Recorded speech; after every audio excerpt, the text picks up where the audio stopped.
Assalamualaikum warahmatullahi wabarakatuh. Pada kesempatan kali ini, kami dari kelompok 6 Statistik Pendidikan akan menerangkan atau melakukan tata cara uji prasyarat data, normalitas, dan homogenitas. Perlu diketahui, uji prasyarat data ini merupakan tahap terpenting dalam analisis statistik, yang mana bertujuan untuk memastikan bahwa data yang dikumpulkan itu benar-benar telah memenuhi persyaratan sehingga nantinya data tersebut dapat dianalisis menggunakan teknik statistik yang sesuai. Uji prasyarat data ini dilakukan untuk menghindari data yang bersifat bias ataupun data yang tidak valid. Nah, uji prasyarat data ini meliputi uji normalitas dan uji homogenitas. Di sini saya akan melakukan tata cara uji normalitas menggunakan teknik Lilliefors, di mana langkah-langkah pengujian yang pertama adalah kita menentukan terlebih dahulu H0, di mana populasi data berdistribusi normal, sedangkan H1 yaitu populasi data berdistribusi tidak normal. Kemudian selanjutnya kita menentukan taraf signifikansi atau nilai alfa sebesar 0,05. Setelah itu data yang dimiliki kita urutkan dari yang terkecil hingga ke terbesar, kemudian dicari rata-rata dan simpangan baku dari data tersebut. Kemudian setelah rata-rata dan simpangan baku ditemukan, kita lanjut untuk menghitung nilai Z, kemudian hitung nilai peluang FZI, kemudian menghitung nilai SZI, yaitu dengan cara nilai Z dibagi banyaknya data, kemudian menghitung nilai mutlak, yaitu FZI dikurangi dengan SZI, di mana nanti hasil dari perhitungan nilai mutlak ini dicari nilai terbesarnya. Baik, di sini ada contoh statistik uji dengan taraf nyata 0,05. Kemudian, jika nanti nilai L hitung lebih kecil dari L tabel, maka HO diterima dan H1 ditolak. Sedangkan jika nilai L hitung lebih besar dari L tabel, maka H0 ditolak dan H1 diterima. Di sini telah ada data sebanyak 10, di mana data ini telah diurutkan dari yang terkecil hingga ke terbesar. Sebelum kita mencari nilai Z, kita cari terlebih dahulu nilai rata-rata dan simpangan baku dari data ini, di mana X bar itu adalah rata-rata, sigma XI adalah jumlah seluruh nilai, dan N adalah jumlah data. Ini adalah rumus untuk mencari rata-rata. Sedangkan rumus untuk mencari standar deviasi itu adalah akar N atau jumlah data dikali dengan sigma X kuadrat dikurangi dalam kurung sigma X dikuadratkan kemudian dibagi dengan N dikali dalam kurung N dikurangi 1. Jadi jumlah data dari data urutan pertama sampai urutan terakhir ini dijumlahkan terlebih dahulu. Nah, jumlah data ini 500 ini adalah sigma X. Ini adalah nilai dari sigma X. Kemudian nanti untuk mencari sigma X kuadrat, data yang pertama ini kita kuadratkan sampai dengan data yang ke-10, kemudian kita jumlahkan. Nah, itu adalah nilai dari sigma X kuadrat, di mana nanti digunakan untuk mencari standar deviasi. Oke, selanjutnya kita langsung saja melakukan uji statistik normalitas data menggunakan Excel.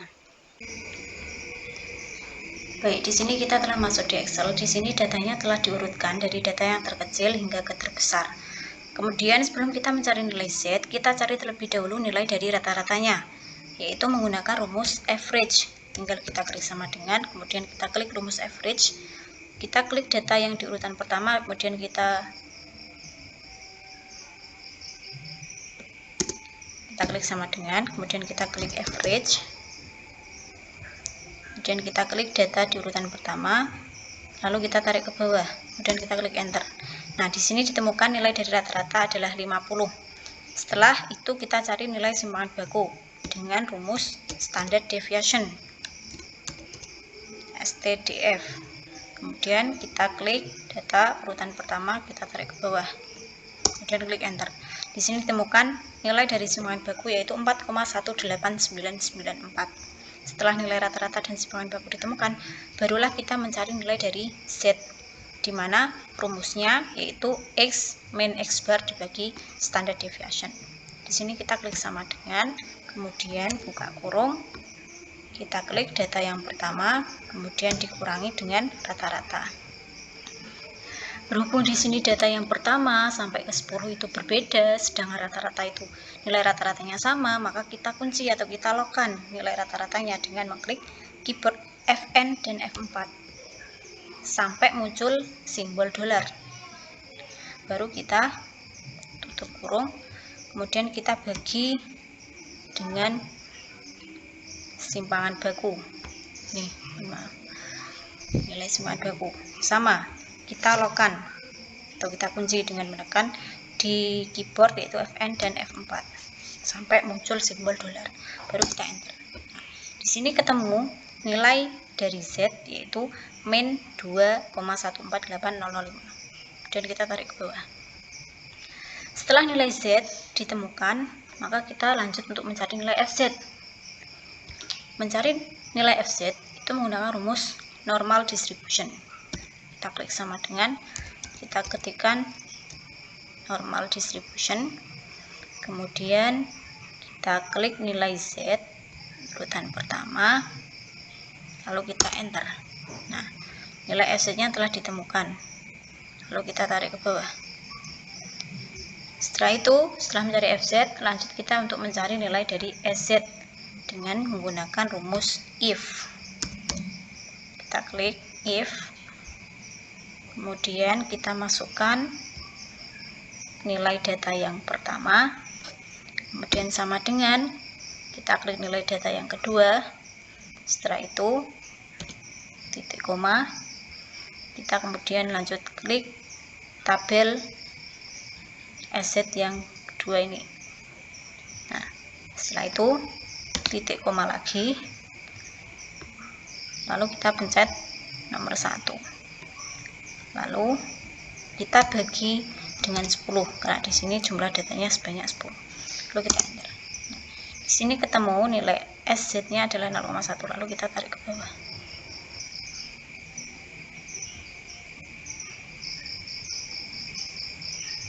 Kemudian kita mencari nilai mutlak FZ min SZ dengan rumus yaitu absolute.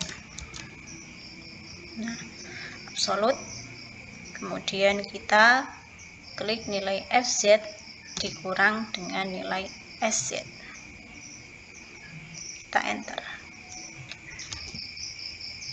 Nah, ketemu nilai FZ-nya, FZ min FZ-nya ketemu nilainya, kemudian kita tarik ke bawah. Nah, setelah nilai ini semua telah diketahui, lalu kita mencari nilai Lilliefors hitung, di mana mencari nilai Lilliefors hitung ini adalah mencari nilai terbesar dari FZ min SZ ini, yaitu dengan rumus max. Kemudian kita klik ini dan kita tarik ke bawah, lalu enter. Nah, di sini ditemukan nilai Lilliefors hitung atau nilai terbesar dari FZ dikurangi SZ adalah 0,116368919. Setelah nilai Lilliefors hitung ketemu, maka kita bandingkan dengan nilai Lilliefors pada tabel.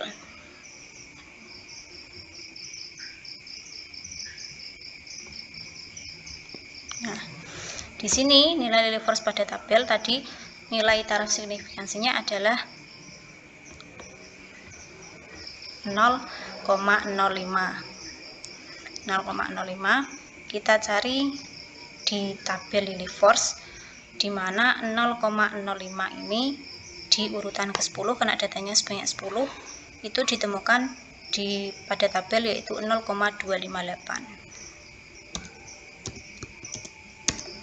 Nah,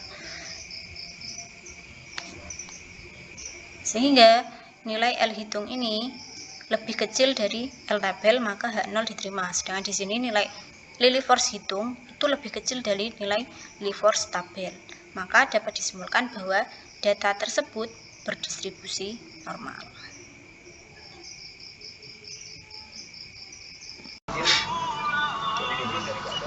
Assalamualaikum warahmatullahi wabarakatuh.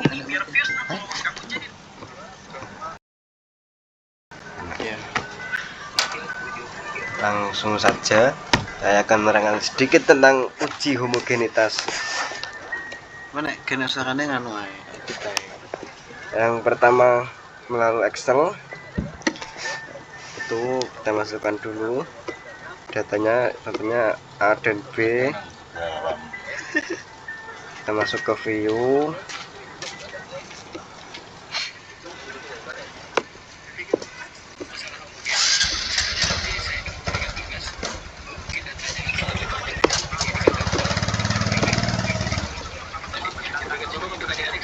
diklik kanan ke Mr. Ribbon, pilih add in, terus analysis to back to VBA, ini di checklist, kemudian OK.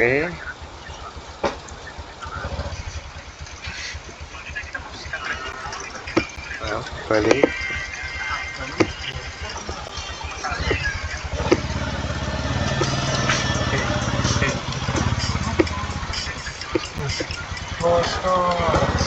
Terus masuk ke data,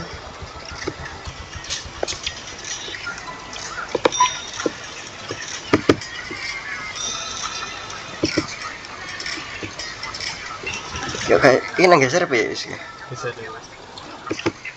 Rekamannya gitu. Geser.